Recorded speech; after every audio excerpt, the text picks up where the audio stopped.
2024 નો શિયાળો પણ જામ્યો. ઓ ભાઈ, કાંઈ ઘટે નહીં એવી કડકડતી ઠંડી, અને ઠંડીમાં પણ એમ કહેવાય છે કે મિત્રોની ટોળીઓ સાથે ગરમ ગરમ ભજીયાની મોજ માણતા હોય, અને એમાં કચ્છું ઘટે નહીં ભાઈ, કાંઈ ઘટે નહીં.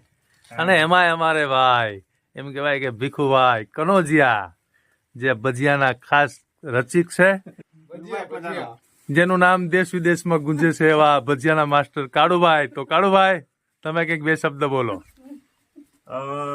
કેવાનું તો હું હોય કે ભાઈ, શિયાળાની અંદર આવી કડકડતી ઠંડી હોય, ઘરના ધાણાભાજી હોય, લોટ પાણી ને લાકડા એ તો આપણે બધી મળી જ જાય ઓલરેડી તૈયાર. એટલે મિત્રો હોય અને સાથે બેસીને ખાતા હોય તો એમ કે આ આનંદની તો કઈક મજા અલગ જ છે.